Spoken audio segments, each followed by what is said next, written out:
Hello students, स्वागत है आप सभी का आपके अपने चैनल गॉड क्लासेस पर। तो गॉड क्लासेस यानी मैथ्स भी एंड मस्ती भी। तो थोड़ा मैथ्स करते हैं, थोड़ी मस्ती करते हैं। इसी तरह से हमने क्लास 12th के सारे टॉपिक ऑलरेडी कंप्लीट कर चुके हैं। अब बारी है वन शॉट वीडियोस की, जिसके भी कुछ वीडियोस आपको ऑलरेडी मिल चुके हैं। आज के जो वन शॉट है, इस वन शॉट में हम बात करने वाले हैं एप्लीकेशन ऑफ डेरिवेटिव की। अब एप्लीकेशन ऑफ डेरिवेटिव में हमें क्या क्या करना पड़ेगा। हमें सबसे पहले तो इंक्रीजिंग एंड डिक्रीजिंग फंक्शंस, इनके बारे में समझना पड़ेगा। इंक्रीजिंग एंड डिक्रीजिंग, और उसके बाद फिर maxima minima, maxima and minima, और उसके बाद लास्ट में हमारे पास revenue function, cost function, revenue function, ये सब हम पढ़ेंगे। Cost function, revenue function, demand function, मतलब फंक्शन ही फंक्शन। जितने मर्जी फंक्शन आप अटेंड कर दो उतने ही फंक्शन कम है, ठीक है। जितने फंक्शन में जाने का मौका मिलेगा उतनी दावत अच्छी मिलेगी। चलो, तो अब यहाँ पर इंक्रीजिंग और डिक्रीजिंग समझने से पहले एक चीज़ और हम समझते हैं यहाँ पर मेथड ऑफ इंटरवल। क्योंकि इस मेथड ऑफ इंटरवल से हमें ये पता लगेगा कि हमारा जो फंक्शन है कहाँ पर मैक्सिमम वैल्यू अटेन कर रहा है, किस इंटरवल में मिनिमम वैल्यू अटेन कर रहा है। तो इसके लिए एक बड़ा शॉर्टकट मेथड होता है, उसको बोलते हैं वेवी कर्व मेथड। तो पहले आप वो मेथड समझ लीजिए, उसके बाद फिर इंक्रीजिंग डिक्रीजिंग पर उसके बाद चलेंगे हम।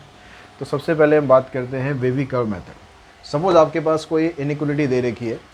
इनइक्वलिटी आपके पास है x माइनस 2, x माइनस 3 और x minus 5 and x plus 3।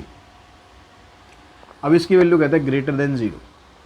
अलग अलग सिचुएशन में लेके मैं सारा कुछ आपको इसी में समझा दूंगा। ग्रेटर देन 0 क्या होगा तो क्या करना है, लेस होगा तो क्या करना है, इक्वल्स टू होगा तो क्या करना है, ठीक है। सब चीज़ हम बात करेंगे।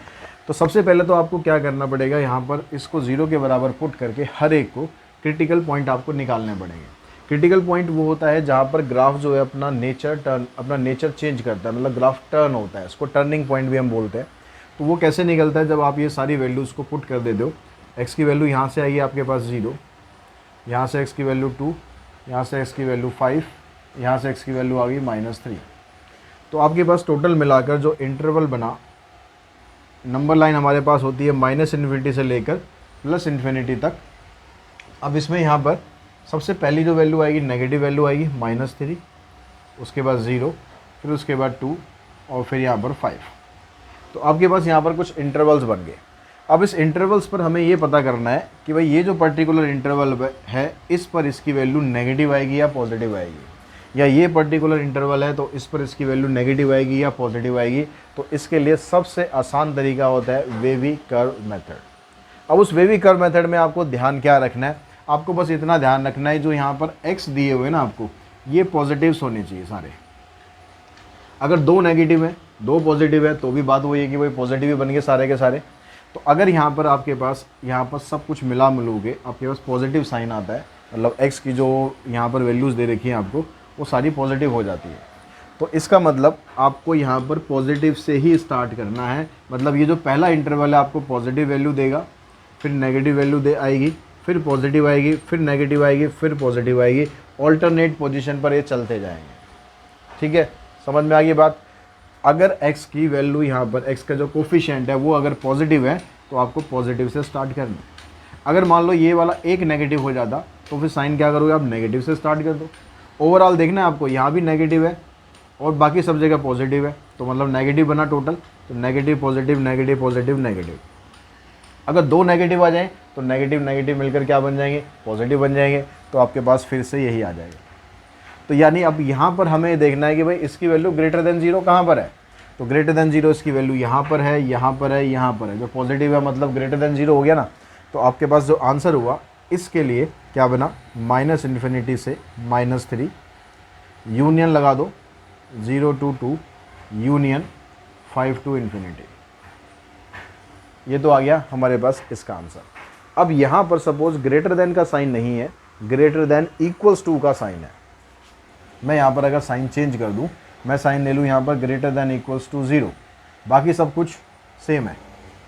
तो यानी यहाँ पर जो वैल्यू होगी ग्रेटर देन तो होगी लेकिन 0 भी हो सकती है। अब वैल्यू 0 कहाँ पर आएगी, जब आप x की वैल्यू ये पुट करोगे सारी। तो जो आपके पास इंटरवल बना ये -∞ से -3, इसमें 3 की तरफ आप क्लोज इंटरवल लगा देंगे, यूनियन 0 की तरफ भी क्लोज, 2 की तरफ भी क्लोज, जो जो वैल्यू यहाँ पर निकली है ना उनकी तरफ क्लोज इंटरवल लगा देंगे, ठीक है। अगर यहाँ पर लेस का साइन हो जाए तो लेस में नेगेटिव, देखो नेगेटिव यहाँ पर है और यहाँ पर है, तो इसमें आंसर क्या आएगा हमारा -3 से 0 यूनियन 2 to 5। अगर लेस देन इक्वल्स टू 0 आ जाए तो इंटरवल तो ये रहेगा, लेकिन -3 की तरफ क्लोज इंटरवल, 0 की तरफ भी क्लोज इंटरवल, यूनियन 2 और 5 दोनों की तरफ क्लोज इंटरवल। तो इस तरह से आप इंटरवल्स फाइंड कर सकते हो, किस इंटरवल पर आपकी वैल्यू नेगेटिव आएगी, किस पर वैल्यू पॉजिटिव आएगी। यहाँ तक समझ में आ गया। अगर कहीं पर स्क्वायर होता है, मान लो कहीं पर स्क्वायर हो जाए या क्यूब आ जाए, जैसे हमारे पास एक ये हो गया x², x-1 x-2, ये दिया हुआ आपको, लेस देन इक्वल्स टू 0 या ग्रेटर देन 0 कुछ भी ले लो, क्वेश्चन के हिसाब से चलेंगे तो लेस है, ठीक है, ग्रेटर से भी निकाल लेंगे। फिर अब यहाँ पर x की वैल्यू आप निकालोगे तो x की वैल्यू आपकी 0 आएगी, 1 आएगी और 2 आएगी। इंटरवल बना दो, -∞ से पहले 0 आएगा, फिर 1 आएगा, फिर 2 आएगा। अब यहाँ पर देखो जो आपके पास पहला इंटरवल है जहाँ पर आपकी मैक्सिमम वैल्यू 2 आ रही है, वो कहाँ से आ रही है, यहाँ से आ रही है। तो ये आपके पास x यहाँ पॉजिटिव है, x यहाँ भी पॉजिटिव है, x यहाँ भी पॉजिटिव है, तो पॉजिटिव से स्टार्ट करेंगे, पॉजिटिव। उसके बाद क्या आ रहा है यहाँ पर, यहाँ भी पॉजिटिव है, तो ऑल्टरनेट साइन होगा, पॉजिटिव नेगेटिव पॉजिटिव। अब लेकिन ये जो यहाँ पर है ना स्क्वायर है, अब ये स्क्वायर होने की वजह से जो अगला इंटरवल आएगा उस पर साइन चेंज नहीं करना, वो पॉजिटिव ही रहेगा, ठीक है। क्लियर हुई ना बात भाई। पहले ये वाला इंटरवल देखा आपने, पावर इसकी 1 है, पावर इसकी 1 है, यानी पावर अगर ऑड रहेगी तो साइन आप चेंज करते हुए चलेंगे।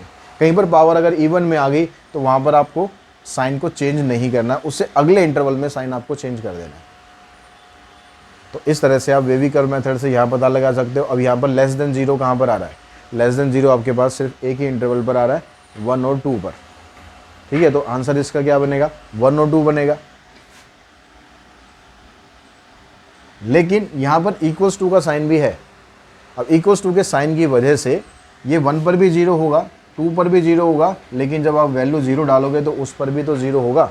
तो इसके अलावा यहाँ पर एक वैल्यू आएगी, यानी एक सेट आएगा जिसके अंदर एक एलिमेंट आएगा 0।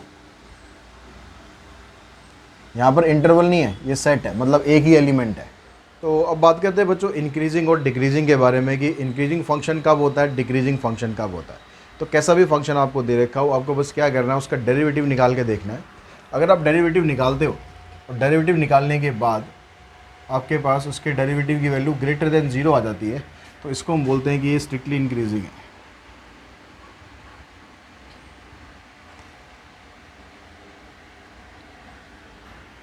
अगर आपके पास फंक्शन की value greater than equals to 0 आ जाए तो that means it is only increasing. Strictly word हटा दो बस।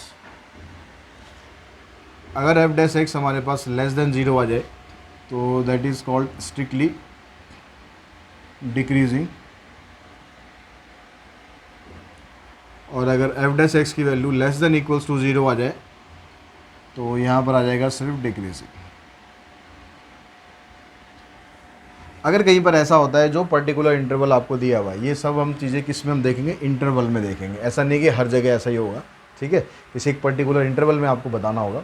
तो उस पर्टिकुलर इंटरवल में अगर ऐसा होता है कि फंक्शन कहीं पर तो इंक्रीज़ कर रहा है, कहीं पर डिक्रीज़ कर रहा है, मान लो एक वैल्यू वहाँ पर आपको ग्रेटर देन 0 दे रही है और उसी इंटरवल में से कोई एक ऐसी वैल्यू भी है जो लेस देन वैल्यू दे रही है, लेस देन 0 दे रही है, तो इसका मतलब उस फंक्शन को हम बोलेंगे नीदर इंक्रीजिंग नॉर डिक्रीजिंग। ना तो वो इंक्रीज की कैटेगरी में आता, ना वो डिक्रीज की कैटेगरी में आता,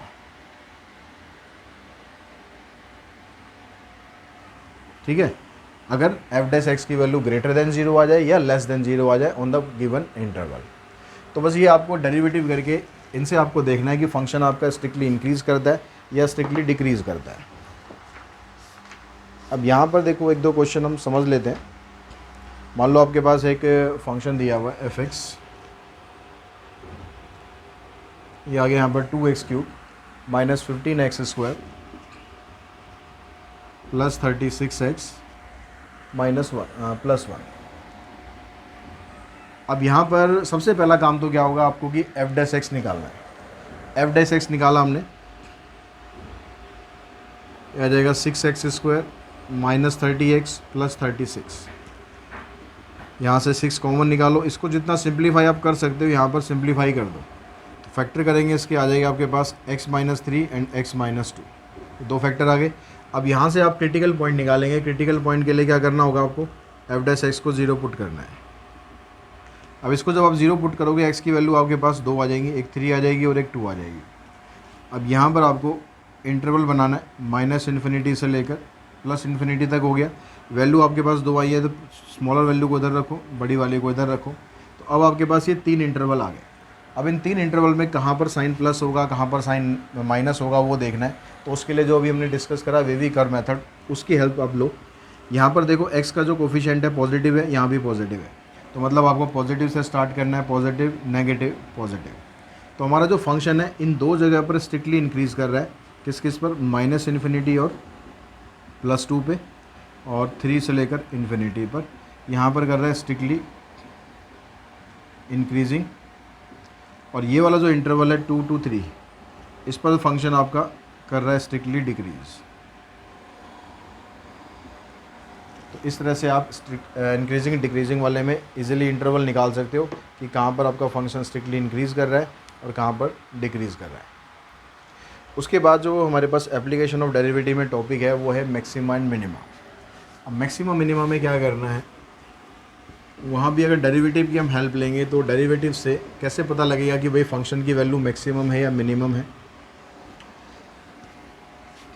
अब वहाँ पर आपके पास 2-3 तरह के क्वेश्चन आते हैं। एक तो होता है कि भाई आपको डायरेक्ट बस सीधा इतना पूछ लेगा एक नंबर के क्वेश्चन में, फाइंड द मैक्सिमम वैल्यू और मिनिमम वैल्यू।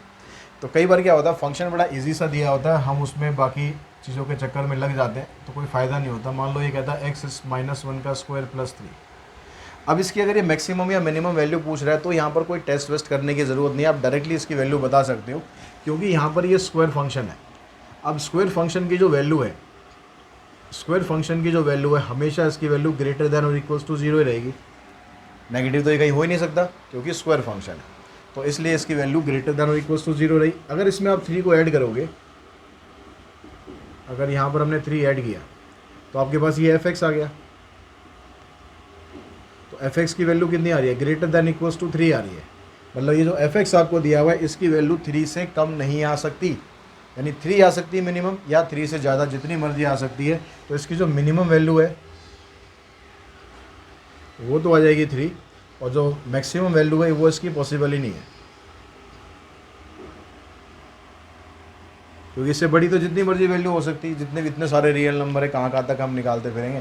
ठीक, अगर यहाँ पर इस साइड में अगर माइनस साइन लगा देगा तो यहाँ पर ये उल्टा हो जाएगा, ये वैल्यू आपकी मैक्सिमम बन जाएगी और मिनिमम वैल्यू इसकी पॉसिबल नहीं होगी। तो एक तो इस तरीके से होता है कि जिसमें आप डायरेक्टली बता सकते हो। एक आएगा आपको निकालने के लिए एब्सोल्यूट मैक्सिमा और एब्सोल्यूट मिनिमा।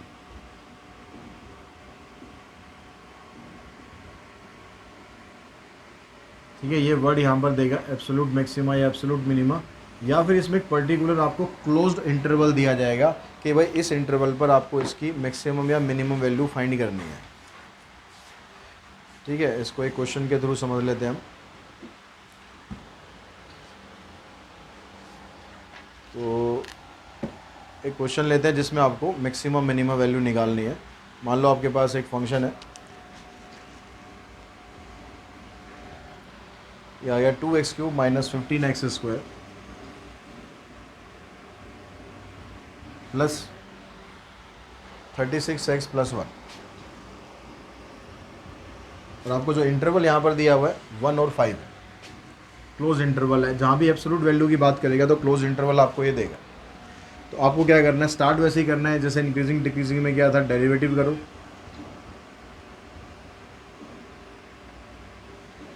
सिक्स कॉमन निकाल दो, फैक्टर करोगे,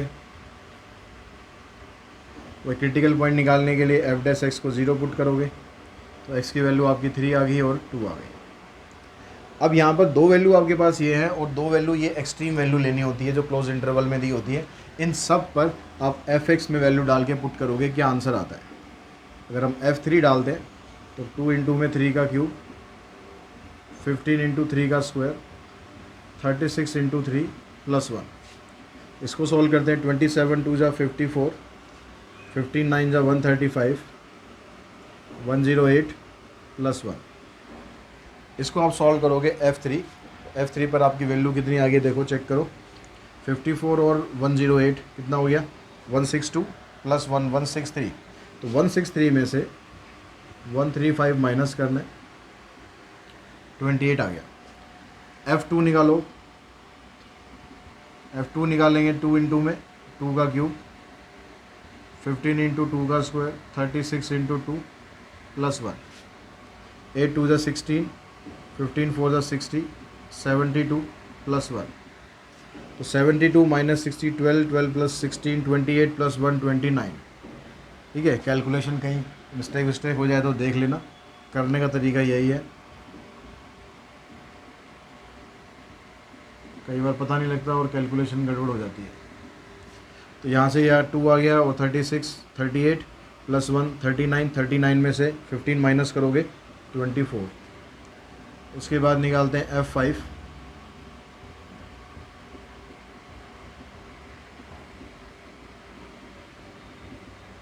इसको कैलकुलेट करोगे 125 को 2 से करेंगे 250, यहाँ पर आ गया 25 को 15 से करेंगे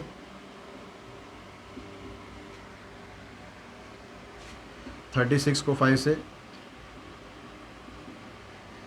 अब यहाँ पर देखो 250 180 और 1, इन सबको ऐड करोगे तो क्या आ जाएगा 1, 8 प्लस 5 13, 3 और 1 4।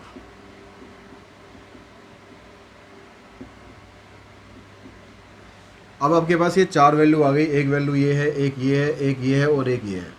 जब भी एब्सोल्यूट वैल्यू निकालनी होगी तो सारी वैल्यू निकालो, सारी वैल्यू निकालने के बाद जो सबसे ज़्यादा वैल्यू आ रही है वो एब्सोल्यूट होगी।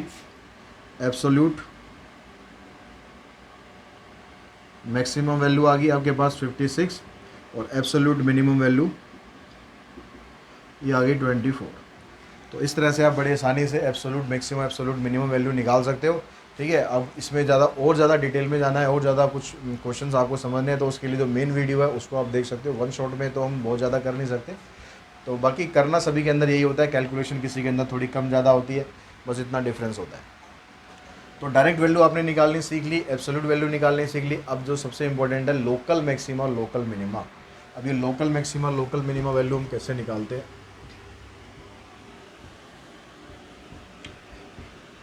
इसके अंदर आपको 2 टेस्ट परफॉर्म करने होते हैं। ठीक है, क्लास टेस्ट नहीं करने आपको चिंता मत करो, आपके जो टेस्ट तो हो ही रहे हैं, एग्ज़ाम तो आपके हो ही रहे हैं, तो वो टेस्ट नहीं करने। उन टेस्ट के अंदर हमें ये टेस्ट परफॉर्म करना है ताकि हम पता लगा सकें फंक्शन हमारा मैक्सिमा है या मिनिमा, लोकल मैक्सिमा या लोकल मिनिमा क्या वैल्यू अटेन कर रहा है। अब इसके लिए 2 तरह के टेस्ट होते हैं, एक होता है फर्स्ट डेरिवेटिव टेस्ट और एक होता है सेकंड डेरिवेटिव टेस्ट। तो पहले अगर आप फर्स्ट डेरिवेटिव टेस्ट की बात करो,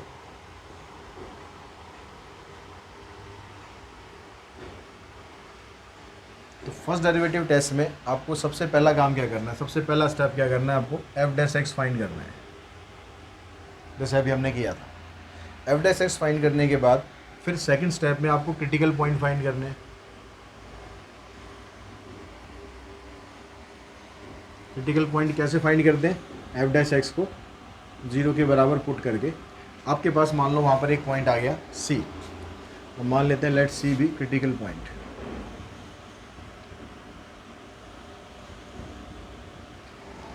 अब ये पॉइंट आने के बाद अब आपको इस पॉइंट पर चेक करना होता है कि आपका जो ये पॉइंट है ये मैक्सिमम वैल्यू दे रहा है, लोकल मैक्सिमा दे रहा है या लोकल मिनिमा दे रहा है। तो उसके लिए आपको क्या करना है, जो सी आपकी वैल्यू आई है उसमें से एफ डैश सी माइनस एक बार वैल्यू निकालेंगे और एक बार आप एफ डैश सी प्लस ए निकालेंगे। मतलब जो आपके पास डेरिवेटिव आया उसके अंदर सी की जो भी वैल्यू आई है उसमें से कम करना है और एक बार ज़्यादा करना है, और अगर कम करने पर आपका जो एफ डैश एक्स है ये ग्रेटर देन 0 आ जाए और ज़्यादा करने पर एफ डैश एक्स आपका लेस देन 0 आता है, तो ये बनता है पॉइंट ऑफ लोकल मैक्सिमा।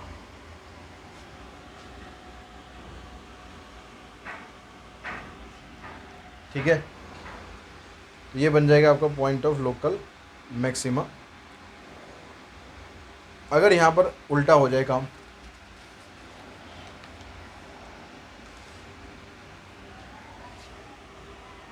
आपने जो वैल्यू निकाली एफ डैश सी माइनस ए और एफ डैश सी प्लस ए, ऐसा करने पर अब एफ डैश एक्स जो है वो नेगेटिव वैल्यू दे रहा है और ये पॉजिटिव वैल्यू दे रहा है, तो इसका मतलब ये बन जाता है पॉइंट ऑफ लोकल मिनिमम।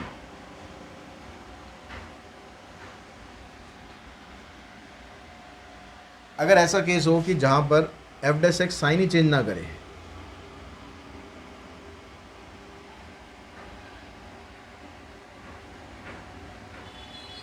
आप चाहे उसकी वैल्यू को कम कर रहे हो या ज़्यादा कर रहे हो, एफ डैश एक्स का साइन ही चेंज नहीं हो रहा, साइन चेंज नहीं होता, तो ये बनता है पॉइंट ऑफ इन्फ्लेक्शन। मतलब इस पॉइंट पर ना तो मैक्सिमम वैल्यू पॉसिबल होगी ना आपकी मिनिमम वैल्यू पॉसिबल होगी। एक एग्जांपल से इसको समझ लेते हैं कि एक क्वेश्चन आपके पास है, एफ एक्स कहता है एक्स क्यूब माइनस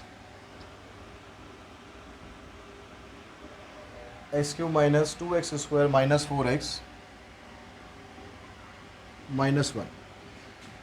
ये आपके पास एक फंक्शन दिया है, वो आपको चेक करना है कि भाई इसकी लोकल मैक्सिमा लोकल मिनिमा कहाँ पर है ये। तो सबसे पहला काम क्या करना है, आपको एफ डैश एक्स फाइंड करना है, कर लो 3x square minus 4x minus 4। उसके बाद आपको इसको सिंप्लीफाई करके क्रिटिकल पॉइंट आपको निकालना है, तो यहाँ पर फैक्टर आप कर लो। तो इसके बाद फैक्टर करोगे 12 के, तो आपके पास एक 6 आ जाएगा, एक 2 आ जाएगा, x माइनस 2 कॉमन आ गया, x माइनस 2। तो एक फैक्टर x माइनस 2 आ गया, दूसरा फैक्टर 3x प्लस 2 आ गया। तो x की वैल्यू आपकी यहाँ से 2 आ गई। जब आप इसको पुट करोगे, क्रिटिकल पॉइंट आप निकालने के लिए एफ डैश एक्स को 0 पुट करोगे, तो x की वैल्यू एक तो हमारे पास 2 आएगी और एक माइनस 2/3 आएगी। अब इन दोनों पॉइंट्स पर आपको चेक करना है कि आपका फंक्शन मैक्सिमम वैल्यू दे रहा है या मिनिमम वैल्यू दे रहा है। तो उसके लिए आप क्या करते हैं, जो आपने क्रिटिकल पॉइंट निकाला है, अगर हम उसमें से कुछ वैल्यू माइनस कर देते हैं, मतलब 2 से थोड़ा सा माइनस करते हैं, थोड़ा सा स्लाइटली माइनस करना होता है, ये नहीं कि आप 2 में सीधा आप माइनस पे चले जाओ। जैसे 1.9 वैल्यू ले लो, अब उस 1.9 को अगर मैं एफ डैश एक्स में यहाँ पर पुट करता हूँ, एफ डैश 1.9, तो यहाँ पर जो मेरी वैल्यू है वो पॉजिटिव साइन देगी या नेगेटिव साइन देगी वो देखना है। तो 1.9 यहाँ पर पुट करा, यहाँ माइनस 2 है तो नेगेटिव हो गया, यहाँ पर पॉजिटिव है सारा तो ये पॉजिटिव हो गया, मतलब नेगेटिव पॉजिटिव, नेगेटिव साइन आएगा, मतलब लेस देन 0 आ जाएगा। तो वैल्यू को मैंने यहाँ पर इंक्रीज और डिक्रीज़ करा है और साइन आपका लेस देन 0 आ रहा है। अगर मैं वैल्यू को इंक्रीज़ कर दूँ तो उस केस में क्या होगा, ये 2.1 है, ये माइनस 2 है, तो आप वैल्यू यहाँ से निकालोगे तो वैल्यू आपकी क्या आ जाएगी, पॉजिटिव आएगी, यहाँ भी पॉजिटिव आएगी, तो ग्रेटर देन 0 आ रहा है। तो वैल्यू को आपने इंक्रीज़ करा और वैल्यू को आपने डिक्रीज़ करा, तो दोनों केस में क्या हो रहा है, डिक्रीज़ करने पर लेस देन 0 आ रहा है, इंक्रीज़ करने पर ग्रेटर देन 0 आ रहा है। तो डिक्रीज़ करने पर लेस देन 0 आ रहा है, इंक्रीज़ करने पर ग्रेटर देन 0 आ रहा है। तो इसका मतलब 2 is a point of local maxima, sorry minima. ठीक है, दूसरे पॉइंट पर चेक करते हैं। यहाँ पर वैल्यू है माइनस 2.3 तो ये हो गया, मान लो मैं इसको अगर डेसिमल में देखूँ तो माइनस 0.6 आ गया। अब इससे मैं स्लाइटली अगर लेस जाता हूँ, माइनस 0.7 रख लेते हैं। अब माइनस 0.7 अगर आप यहाँ पर रखोगे, ये माइनस हो गया, ये पूरी ब्रैकेट आपको माइनस का साइन देगी। यहाँ पर अगर मैं रखता हूँ तो ये हो जाएगा 3 7 जा 21 यानी 2.1 आ गया, यहाँ से भी माइनस मुझे मिल रहा है, तो वैल्यू मेरी ग्रेटर देन 0 आ रही है। कम किया, वैल्यू ग्रेटर देन 0 आ रही है। इससे मैं थोड़ा ज़्यादा पॉइंट लेता हूँ, मतलब एफ डैश माइनस 0.5 लेता हूँ, तो ये तो आपको नेगेटिव वैल्यू देगा। लेकिन जब आप यहाँ पर रखोगे 5 3 जा 15 यानी 1.5 आया, तो यहाँ पर आपको पॉजिटिव वैल्यू मिलेगी, पॉजिटिव नेगेटिव नेगेटिव हो जाएगा, तो ये बन जाएगा minus 2/3 is a point of local maximum. यानी ये हो गया कि अगर ये इस फंक्शन की हम बात कर रहे हैं, इस फंक्शन की मिनिमम वैल्यू आपको ये पॉइंट डालने पर मिलेगी। और वो मिनिमम वैल्यू कैसे आप निकालोगे, 2 को उठाकर आप यहाँ पर पुट कर दो। अगर आपसे क्वेश्चन के अंदर ये भी पूछा जाता है कि मिनिमम वैल्यू क्या है, तो आपको सिंपली F2 निकालना है, मतलब ये जो 2 है उसको यहाँ पर पुट कर देना है। और मैक्सिमम वैल्यू अगर पूछी जाएगी तो आपको माइनस 2/3 पुट करना है x की जगह पर। यहाँ पर आप माइनस 2/3 पुट कर दो, उससे जो वैल्यू आएगी वो आपके पास मैक्सिमम वैल्यू आ जाएगी और इससे आपके पास मिनिमम वैल्यू आ जाएगी। तो इस तरह से आप जो फर्स्ट डेरिवेटिव टेस्ट है उसको परफॉर्म कर सकते हो। अगर ऐसा होता है कि भाई साइन यहाँ पर चेंज ना हो, आपने वैल्यू को कम करा तो भी ग्रेटर आ रहा है, वैल्यू को आपने ज़्यादा करा तो भी ग्रेटर आ रहा है, तो उस केस में पॉइंट ऑफ इन्फ्लेक्शन आएगा। ठीक है, दूसरा टेस्ट होता है हमारा सेकंड डेरिवेटिव टेस्ट। तो सेकंड डेरिवेटिव टेस्ट में क्या करना है, स्टार्टिंग के कुछ स्टेप्स तो आपको सेम ही रखने हैं। तो सेकंड डेरिवेटिव टेस्ट में एफ डैश एक्स फाइंड करेंगे, क्रिटिकल पॉइंट निकालेंगे। ये वाला जो काम है ये आपको नहीं करना।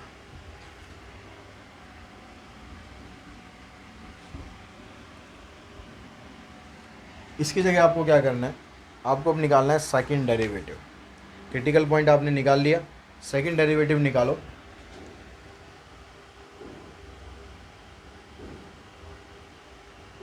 सेकंड डेरिवेटिव निकालने के बाद जो आपके पास क्रिटिकल पॉइंट आया, उस क्रिटिकल पॉइंट को आप यहाँ पर पुट करो। अगर हमारे पास जो एफ डैश सी है वो ग्रेटर देन 0 वैल्यू देता है तो ये होता है point of local minimum.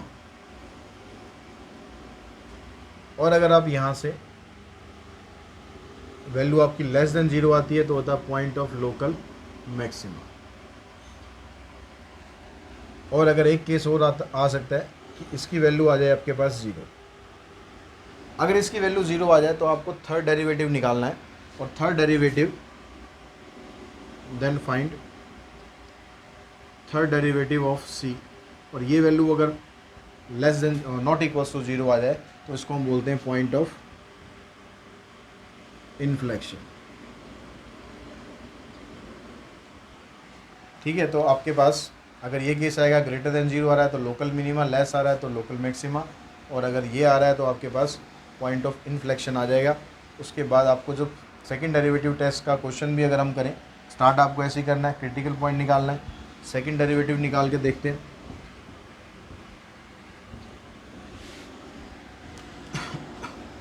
Second derivative निकालोगे इस फंक्शन का, तो सेकंड डेरिवेटिव आप यहाँ से निकालो, क्योंकि यहाँ से आप करोगे तो प्रोडक्ट रूल लगाना पड़ेगा। यहाँ से करो, ये आ जाएगा 6x - 4। अब जो वैल्यू आपके पास 2 थी वो यहाँ पर पुट करके देखो क्या आंसर आ रहा है। 12 - 4 कितना हो गया 8। तो वैल्यू ग्रेटर देन 0 आ रही है तो ये आ गया पॉइंट ऑफ लोकल मिनिमा।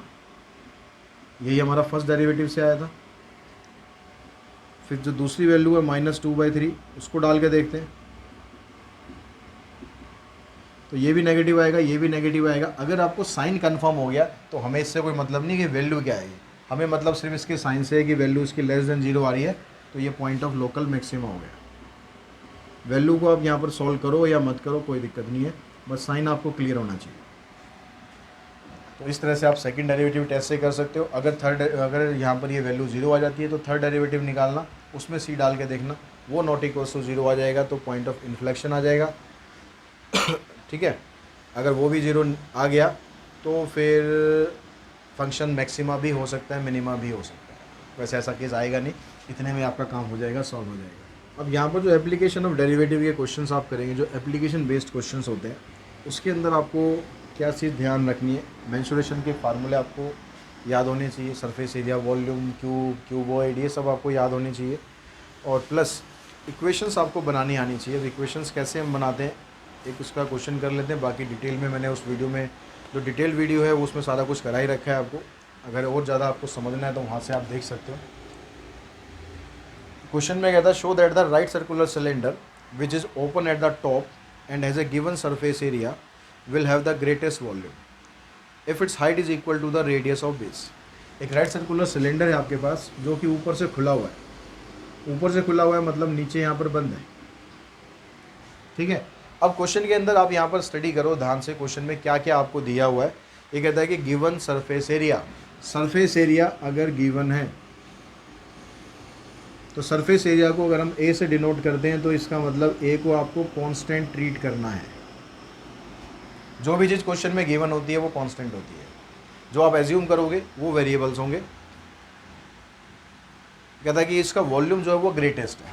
तो सरफेस एरिया जो आपको दिया हुआ है, सरफेस एरिया आप लो। अब क्योंकि ये ऊपर से खुला हुआ है तो टोटल सरफेस एरिया का फार्मूला आप नहीं लगा सकते, आप कर्व्ड सरफेस एरिया लोगे प्लस में एरिया ऑफ बेस। यहाँ से आप एच की वैल्यू निकाल लो या आर की वैल्यू निकाल लो, जो आपको आसान लगती है।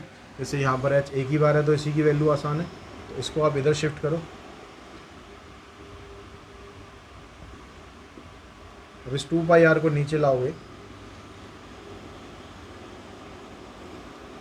तो ये आपके पास आ गया h। अब अगर हम वॉल्यूम लेते हैं सिलेंडर का तो ये होता है पाई आर स्क्वायर एच। अब यहाँ पर क्योंकि ये दो वेरिएबल थे, इन दोनों वेरिएबल में से किसी एक वेरिएबल को आपको ख़त्म करना है, तो उसके लिए यहाँ पर h की वैल्यू हम पुट कर दें अगर a minus pi R square upon में 2 पाई आर। अब इसको आपको डेरिवेटिव करना है। कैसे करना है? आपको प्रोडक्ट रूल से करना है, डायरेक्ट करना है, जैसे आपको करना हो इस तरीके से, जिसमें आप कन्वीनियंट हो वैसे आप करो। तरीका बढ़िया ही रहता है कि जो भी कांस्टेंट टर्म है उसको तो आप बाहर रखो, वेरिएबल को अंदर मल्टीप्लाई कर दो, इस तरह आ गया। अब एक वेरिएबल आपके पास है, अब यहाँ पर आपको प्रोडक्ट रूल नहीं लगाना पड़ेगा, तो यहाँ पर आप डेरिवेटिव करेंगे इसका with respect to R. Constant as it is रखा, आर का डेरिवेटिव करना है, ए तो कांस्टेंट है तो आर का डेरिवेटिव करना है, ये आ गया ए, यहाँ से आ जाएगा 3 पाई आर स्क्वायर। अब जो लोकल मैक्सिमा वाला तरीका होता है वही आपको अप्लाई करना है, फर्स्ट डेरिवेटिव सेकंड डेरिवेटिव, उसके बाद देखेंगे वॉल्यूम मैक्सिमम कहाँ पर आ रहा है। वॉल्यूम मैक्सिमम आने के बाद इसमें एक चीज़ और आगे पूछी हुई है कि यहाँ पर कहता है कि जब इसका वॉल्यूम मैक्सिमम होगा तो हाइट जो है वो रेडियस के बराबर होगी, ये भी आपको प्रूव करना है। तो यहाँ पर क्रिटिकल पॉइंट निकालने के लिए इसको आप पुट करेंगे 0, तो यहाँ से a minus 3 pi R square, इसको 0 पुट करोगे तो आर स्क्वायर की वैल्यू आ जाएगी आपके पास a अपॉन 3 पाई, यानी आर की वैल्यू आ जाएगी square root of a upon 3 pi. अब सेकंड डेरिवेटिव निकाल के चेक करो कि यहाँ पर आपकी जो वैल्यू है वो मैक्सिमम आ रही है नहीं आ रही है। सेकंड डेरिवेटिव यहाँ पर करेंगे, a कांस्टेंट है इसका 0 हो जाएगा, इसका हो जाएगा 6 पाई आर। अब r की जगह आप ये वैल्यू पुट करोगे,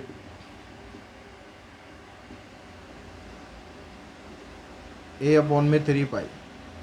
अब यहाँ पर मेरे को ये इंटरेस्ट नहीं है कि मैं इसको कैलकुलेट करता फिरूँ, नहीं, कुछ फ़ायदा नहीं है। हमें ये देखना है साइन नेगेटिव आ गया, ये मल्टीप्लाई में, बाहरी मल्टीप्लाई में, तो साइन तो नेगेटिव आना है, लेस देन 0 आना है। लेस देन 0 आने का मतलब है कि वॉल्यूम आपका मैक्सिमम बन गया। किस पॉइंट पर? At r equals to this point पर। ठीक है। अब इसमें एक चीज़ और आपको पूछी गई कि हाइट और रेडियस दोनों इसकी बराबर है, तो हाइट और रेडियस का जो यहाँ पर आपके पास वो दे रखा है रिलेशन, सबसे पहले दे रखा है, तो इसको अगर आप यूज़ करो, हमें रिलेशन चाहिए किसका? हाइट का और रेडियस का। तो हम हाइट की वैल्यू पुट करने की बजाय या रेडियस की वैल्यू पुट करने की बजाय इस ए की वैल्यू पुट करें ना, क्योंकि ये तो हमें आंसर में चाहिए ही नहीं। अब ए की वैल्यू आप कहाँ से निकालोगे? इन्हीं स्टेप्स में से निकालोगे जहाँ से इजीली आपको मिल जाए। तो यहाँ से ए की वैल्यू आ गई 3 पाई आर स्क्वायर, यहाँ पर पुट कर दो। ये जो 2 पाई आर स्क्वायर है इसको आप इधर, पाई आर स्क्वायर इसको इधर लाओगे, तो यहाँ से आ गया 2 पाई आर स्क्वायर, इधर से आ गया 2 पाई आर एच, 2 पाई कैंसिल, एक आर भी कैंसिल, तो आर और एच ये आपका प्रूव हो गया। तो इस तरह से जो एप्लीकेशन बेस्ड क्वेश्चन है उनको करना है आपको, थोड़ा प्रैक्टिस इनकी ज़्यादा करनी है। ठीक है, एक क्वेश्चन तो आ ही सकता है, और केस स्टडी में आ गया तो 5 नंबर का क्वेश्चन बन जाएगा। उसके बाद अब यहाँ पर हमारे पास रह गया रेवेन्यू फंक्शंस और cost function, total cost function, ये सब हम करने वाले हैं अभी। देखिए कॉस्ट फंक्शन क्या होता है, टोटल कॉस्ट फंक्शन, उसके अंदर दो तरह की कॉस्ट आप ऐड करेंगे, एक फिक्स कॉस्ट और वेरिएबल कॉस्ट। ठीक है, तो आपके पास कॉस्ट फंक्शन बनेगा, कॉस्ट फंक्शन को डिनोट करते हैं हम सी एक्स से। इसके अंदर क्या होता है, फिक्स कॉस्ट आपकी ऐड होती है और वेरिएबल कॉस्ट। फिक्स कॉस्ट आपको पता है कि भाई आप जो भी काम करते हो उसमें जो फिक्स कॉस्ट रहती है, जो कभी चेंज नहीं होती, जैसे आप कोई रेंट दे रहे हो, आपने कोई लोन लिया हुआ है, आप उसका इंटरेस्ट दे रहे हो, आपने कोई परमानेंट मेंबर रखे हुए हैं, एम्प्लॉय रखे हुए हैं, उनको आप सैलरी दे रहे हो, तो वो आपकी फिक्स्ड है। आप प्रोडक्शन करो या ना करो वो आपकी हेडेक है, आपको सैलरी तो देनी है, आपको वहाँ पर किराया तो देना ही देना है, आपको यहाँ पर लोन लिया है तो भैया लोन तो चुकाना ही है, आप कुछ काम करो या ना करो, तो वो हो गया आपकी fixed liability, fix cost. Variable cost depend करती है कि जितना प्रोडक्शन आप करते हो, प्रोडक्शन ज़्यादा करोगे तो वेरिएबल कॉस्ट ज़्यादा हो जाएगी, प्रोडक्शन कम करोगे तो वेरिएबल कॉस्ट कम हो जाएगी। तो इन दोनों का कम्बिनेशन मिलाकर आपके पास हमेशा टोटल कॉस्ट बनेगी। रेवेन्यू फंक्शन होता है, रेवेन्यू का मतलब हो गया भाई आपने जो भी यहाँ पर बनाया, जो भी प्रोडक्शन करी है, अगर आपने x यूनिट ऑफ प्रोडक्शन करी है तो इसको बेचने से जो आपके पास अमाउंट आएगा वो बन जाता है आपका रेवेन्यू। अब रेवेन्यू फंक्शन हम कैसे निकालते हैं, जो भी प्राइस होगा ईच आइटम का, प्राइस ऑफ ईच आइटम इसको आप मल्टीप्लाई करोगे एक्स से, तो रेवेन्यू फंक्शन आपका बन जाएगा, रेवेन्यू फंक्शन आर से भी डिनोट कर सकते हो, आर एक्स से भी कर सकते हो, पी इंटू एक्स। यानी प्राइस ऑफ ईच आइटम को अगर आप एक्स से मल्टीप्लाई करोगे, नंबर ऑफ आइटम से मल्टीप्लाई करोगे, तो आपके पास बन जाएगा रेवेन्यू। अब आपने प्रॉफिट भी अपना निकाल लिया कि आपको भाई कितना मार्केट से प्रॉफिट हुआ, लेकिन कई बार सिचुएशन ऐसी होती है आपका प्रॉफिट जो है वो ज़ीरो हो जाता है। ज़ीरो मतलब जितने में आपने बेचा था उतने आपने लगा चुके हो। तो उस पॉइंट पर, यानी वहाँ तक आपने जितनी सेल करी है, उस पॉइंट को हम बोलते हैं ब्रेक इवन पॉइंट। तो इसका मतलब हुआ है जो ब्रेक इवन पॉइंट है उस पर आपका जो प्रॉफिट फंक्शन है वो ज़ीरो के बराबर है। या आप ये कह सकते हो कि भाई आपका जो रेवेन्यू माइनस कॉस्ट है ये ज़ीरो के बराबर है। या आप ये कह सकते हो कि जो रेवेन्यू है और कॉस्ट है ये दोनों आपस में बराबर है। किसी भी तरीके से एक्सप्रेस कर दो, उन सभी से आपका ब्रेक इवन पॉइंट निकल जाएगा। आपको ब्रेक इवन पॉइंट निकालने के लिए आपने फंक्शन बना लिया, इसको आप सॉल्व करोगे, सॉल्व करके एक्स की जो वैल्यू आएगी वो आपकी ब्रेक इवन पॉइंट होगी। मतलब इतना आपने अगर यूनिट वहाँ पर सेल किया है तो आपका जो प्रॉफिट है वो ज़ीरो है, यानी आपने अपनी कॉस्ट कवर कर ली है। तो यहाँ तक तो ये फंक्शन हमारे बन गए। अब हम बात करते हैं मार्जिनल फंक्शन की। मार्जिनल फंक्शन क्या होता है? मान लो आपने एक कॉस्ट जितनी लगानी थी लगा दी, अब आप चाहते हो कि भाई मैं एक एवरेज कॉस्ट निकाल लूँ। अगर मेरे को 1 यूनिट ऑफ एक्स्ट्रा प्रोडक्शन अगर करनी है तो उसकी अप्रोक्सीमेट कॉस्ट मुझे क्या पड़ेगी। आपने 100 यूनिट कुछ बना लिया, आप चाहते हो कि भाई मैं 101 यूनिट अगर बनाता हूँ तो उस 1 यूनिट की जो प्रोडक्शन है उसकी कॉस्ट मुझे अप्रोक्सीमेटली, एग्जैक्ट नहीं मिलेगी, अप्रोक्सीमेटली कॉस्ट कितनी मिलेगी, तो उसके लिए हम मार्जिनल फंक्शंस निकालते हैं। तो मार्जिनल फंक्शन निकालने के लिए क्या करना होता है, मार्जिनल कॉस्ट अगर आप निकालते हो तो जो कॉस्ट फंक्शन है आप उसका डेरिवेटिव कर दो, तो ये बन जाएगी आपकी मार्जिनल कॉस्ट। ऐसे अगर आप मार्जिनल रेवेन्यू फंक्शन निकालते हो तो उसमें क्या बन जाएगा, derivative of revenue function with respect to X. X का मतलब यहाँ पर नंबर ऑफ कॉमोडिटी। तो इस तरह से आप मार्जिनल कॉस्ट भी निकाल सकते हो, मार्जिनल रेवेन्यू भी निकाल सकते हो। और इसके अलावा एवरेज कॉस्ट भी हमें निकालने के क्वेश्चन आते हैं। एवरेज कॉस्ट निकालने के लिए आपको जो कॉस्ट फंक्शन दिया होता है, कॉस्ट फंक्शन का हमारा ये कॉस्ट फंक्शन है। तो अगर आपको एवरेज कॉस्ट निकालनी है, एवरेज कॉस्ट का मतलब होता है कॉस्ट फंक्शन को आप एक्स से डिवाइड कर दो। जैसे हम सिंपल एवरेज निकालते हैं किसी भी चीज़ की, जो टोटल होता है उसको नंबर ऑफ ऑब्जर्वेशन से डिवाइड कर देते हैं। तो एवरेज कॉस्ट अगर आपको निकालनी है तो कॉस्ट को एक्स से डिवाइड कर दो। एवरेज अगर रेवेन्यू आपको निकालना है, एवरेज रेवेन्यू निकालना है तो रेवेन्यू फंक्शन को आप एक्स से डिवाइड कर दो। इस तरह से आप एवरेज भी निकाल सकते हो इसकी, एवरेज कॉस्ट और average revenue cost. I think अब कुछ क्वेश्चंस के अंदर इस तरह का क्वेश्चन होगा कि भाई जो आपको वहाँ पर सिस्टम दिया हुआ है वहाँ पर जो कंपटीशन है वो प्योर कंपटीशन है या कम्पिटिटिव मार्केट है। तो प्योर कंपटीशन जब होता है तो उसके अंदर क्या होता है, जो भी आप कमोडिटी वहाँ पर सेल कर रहे हो उसका प्राइस होता है मार्केट के हिसाब से डिसाइड होता है। आपकी मोनोपोली नहीं चलती कि मैं इतने में बेचूंगा या इतने में नहीं बेचूंगा, वहाँ मार्केट डिसाइड करेगी प्राइस क्या होगा। यानी वहाँ पर जो rate of change of price है, यानी जो dp/dx है, ये ज़ीरो हो जाता है। लेकिन अगर मोनोपोलिस्टिक मार्केट है, यानी जहाँ पर आपको आपकी मोनोपोली चलती है, तो मोनोपोली चलने पर क्या होगा, जो dp/dx है इसकी वैल्यू लेस देन ज़ीरो हो जाती है। तो अगर आपको क्वेश्चन के अंदर कहीं ये दिया हुआ है कि प्योर कंपटीशन है या मोनोपोलिस्टिक है, तो dp/dx को ज़ीरो करो, यहाँ से प्राइस निकाल लो। ऐसे यहाँ से dp/dx से लेस देन ज़ीरो करो। अगर ये प्रूव हो गया तो इसका मतलब मोनोपोलिस्टिक मार्केट है। ये भी पूछ सकता है कि मार्केट किस तरह की है, तो आप ये दो चीज़ें निकाल के देख लो कि भाई मार्केट आपको पता लग जाएगी किस तरीके की है। ठीक है, अब यहाँ से रिलेटेड एक क्वेश्चन कर लेते हैं ताकि आपको ये सारी चीज़ें कुछ कुछ समझ में आ जाए। तो यहाँ पर एक क्वेश्चन आपको दिया है जिसमें कॉस्ट फंक्शन आपको दिया हुआ है, रेवेन्यू फंक्शन दिया हुआ है, कहता है find the break even value, the value of X that produce a profit and the value of X that result in a loss. तो यहाँ पर हमें क्या करना है, सबसे पहले ब्रेक इवन वैल्यू निकालनी है। उसके लिए क्या होता है, जो कॉस्ट फंक्शन होता है वो रेवेन्यू के बराबर होता है। तो कॉस्ट फंक्शन आपके पास ये आ गया, रेवेन्यू आपके पास ये है। इसको इधर लाओगे एक्स स्क्वायर प्लस में हो जाएगा, इसको इधर ला के माइनस करोगे, -45x + 350। इसके फैक्टर करेंगे 35 और 10 आ गया। तो यहाँ पर दोनों वैल्यू पॉजिटिव आ रही है, दोनों वैल्यू पॉजिटिव आ रही है, यानी दोनों ही आपके ब्रेक इवन पॉइंट है। ठीक है, दोनों वैल्यू पर आपका जो प्रॉफिट है वो मैक्सिमम हो सकता है। तो इसके सेकंड पार्ट में पूछा है the value of X that produce a profit. X की वैल्यू बतानी है जिससे आपको प्रॉफिट मिले। अब ये तो पता है कि हमें भाई एक्स की वैल्यू 10 भी है तो भी प्रॉफिट है, 35 है तो भी प्रॉफिट है। इसकी जो बीच वाली वैल्यू है उस पर भी प्रॉफिट है या नहीं है। तो ये चेक करते हैं हम। अब प्रॉफिट अगर होगा तो उस केस में क्या होगा, जो रेवेन्यू फंक्शन है आपका वो हमेशा कॉस्ट से बड़ा होगा, या आप ये कह सकते हो कि कॉस्ट फंक्शन रेवेन्यू से कम होगा, बात एक ही है। तो रेवेन्यू फंक्शन आपका ये हो गया 50x माइनस एक्स स्क्वायर, और इधर हो गया 5x प्लस 350। इस सबको उधर ले जाएंगे तो इधर रहेगा 0, तो ये हो जाएगा x square minus 45x plus 350। वही आपके पास इक्वेशन बनेगी, वैसे फैक्टर बनेंगे। फैक्टर आपके पास बन गए x माइनस 35 और x माइनस 10, या आप इसको ऐसे भी लिख सकते हो x minus 35 x minus 10 less than 0। अब यहाँ पर ये इनइक्वलिटी है, तो इसका मतलब हमें ये देखना है कि भाई x की वैल्यू क्या होगी जिस पर ये वैल्यू लेस आएगी। तो माइनस इन्फिनिटी से लेकर प्लस इन्फिनिटी तक x की क्रिटिकल पॉइंट आपके 10 और 35 आएगा। अब आप देखो, अगर वेवी कर्व मेथड लगाते हो, ये भी पॉजिटिव है, ये भी पॉजिटिव है, लेस कहाँ कहाँ पर आ रहा है, स्टार्ट कहाँ से करेंगे, पॉजिटिव से, फिर नेगेटिव, फिर पॉजिटिव। तो ये लेस कहाँ पर आ रहा है, 10 से लेकर 35 तक के बीच में, यानी जो x की वैल्यू है वो 10 से लेकर 35 तक के बीच में हो सकती है। इन सारी वैल्यू पर आपको प्रॉफिट होने वाला है। थर्ड पार्ट में पूछता है the value of x that result in a loss.